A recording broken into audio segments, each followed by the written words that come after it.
You've been paying for water. That jug of detergent sitting under your sink right now, most of what's inside it isn't cleaning power, it's water, sometimes as much as 90% of the bottle just sitting there so the company can sell you a bigger container for a bigger price.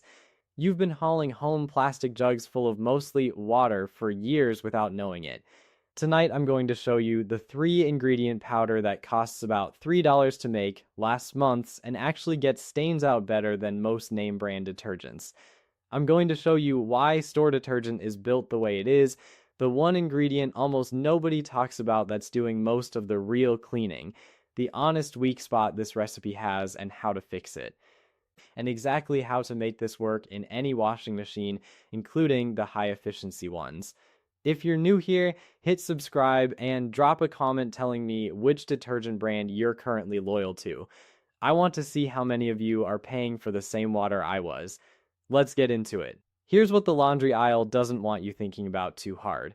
Most liquid detergents are 60 to 90% water. Water is cheap, it's heavy, and it makes the bottle look bigger on the shelf, which makes you feel like you're getting more for your money. You're not. You're paying to ship and store water. The actual cleaning agents, the surfactants that lift dirt and oil off your clothes, are a small slice of what's in that bottle. Powder detergent skips that problem almost entirely. It's 5 to 15% water, sometimes less, because it doesn't need water to hold its shape the way a liquid does. That's already most of the reason a homemade powder can outperform a diluted liquid on a per scoop basis. You're not fighting filler. Every scoop is closer to pure cleaning agent. So what actually does the cleaning? 2 ingredients most people have heard of but never really understood: washing soda and a grated bar of soap.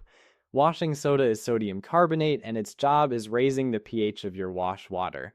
Dirt and grease cling to fabric because of how they interact at a neutral pH.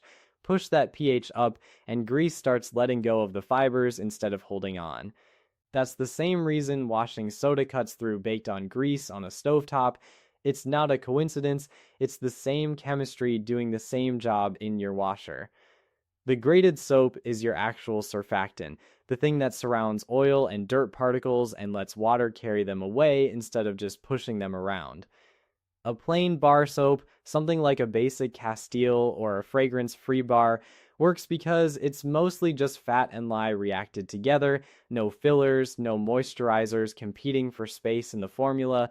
That reaction between fat and lye is called saponification, and it's the exact same process that's been used to make soap for thousands of years. There's nothing new about this recipe.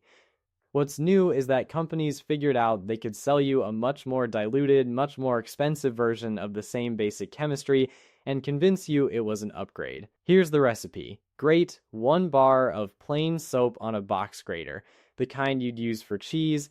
Mix it with 1 cup of washing soda. That's it, if you want it simple. If your water is hard, meaning it's got a lot of mineral content and your clothes come out feeling stiff or your suds seem to disappear fast, add half a cup of borax to the mix. Borax binds to the minerals in hard water so your soap can actually do its job instead of fighting the water itself. Store the whole thing in a sealed jar or container, and you'll use about 1 to 2 tablespoons per load. A single batch runs you about $3 and lasts most households 2 to 3 months. Do the math over a year and it gets uncomfortable fast. The average household runs somewhere around 7 to 8 loads of laundry a week. At 20 to 30 cents a load for name brand detergent, that's close to $80 to $100 a year just on detergent. This powder brings that down to somewhere between $10 and $15 a year for the same number of loads. That's not a small discount, that's most of the costs disappearing. Now here's a fact almost nobody mentions when they talk about homemade detergent, and it's the difference between this actually working and it just sitting in your machine doing nothing. Powder needs warm water to fully dissolve. Cold water washes have gotten popular because they save energy and protect colors, but if you dump powder detergent into a cold cycle, some of it can stay undissolved and just rinse away without ever touching your clothes. Run at least a warm wash, or dissolve your scoop in a cup of hot water first before adding it to the machine, and you skip that problem completely. And if you've got a high efficiency machine, here's the actual concern, and it's not what people think. He machines aren't scared of homemade detergent. They're scared of suds. He washers use very little water, so a detergent that produces heavy suds can't rinse clean and ends up leaving residue in the drum and in your clothes over time.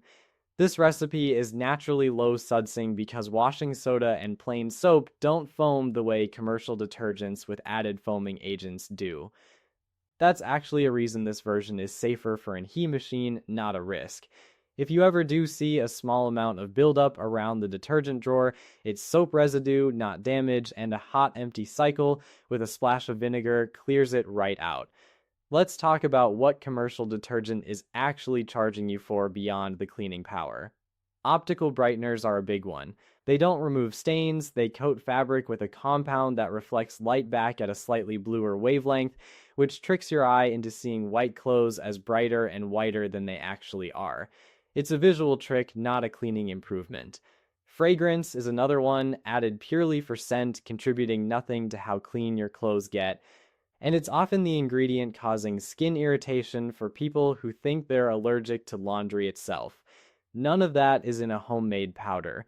What you get is a scent that's just clean, or no scent at all, and clothes that are actually clean instead of clean looking. If you want a scent without buying a fragranced product, add 10 to 15 drops of an essential oil.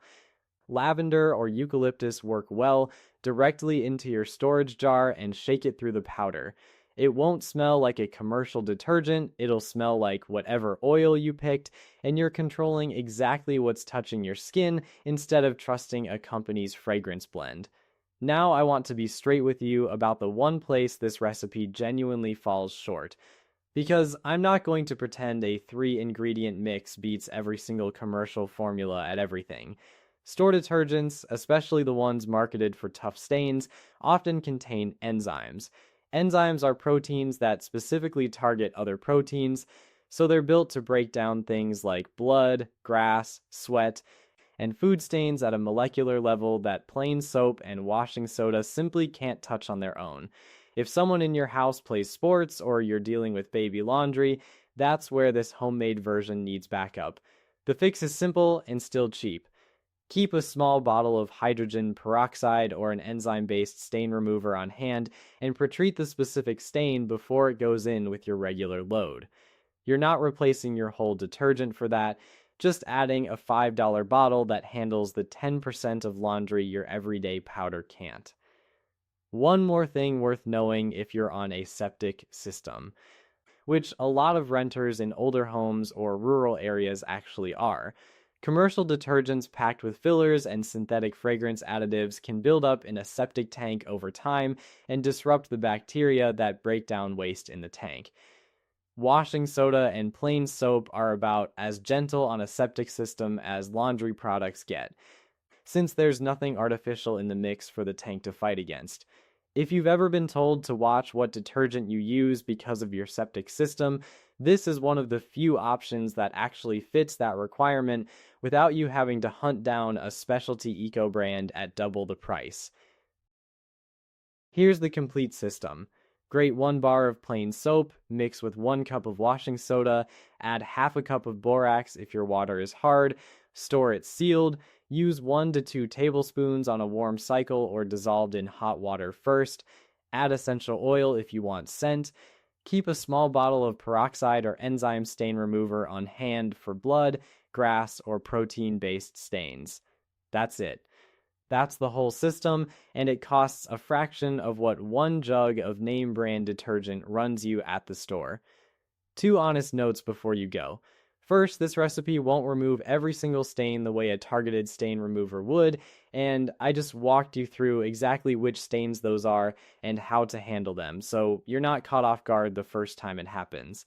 Second, if you or someone in your house has sensitive skin, patch test with a small load first. Plain soap and washing soda are gentler than most commercial formulas, but everyone's skin reacts differently, and it's worth knowing before you run a full week of laundry through it. Hit like if this saves you a laundry aisle trip, drop a comment with your water type, hard or soft. so I know how many of you need the borax version. Share this with someone who's been buying the same expensive detergent for years without questioning it. Click the next video for more. Subscribe if you haven't. Take care. I'll see you in the next one.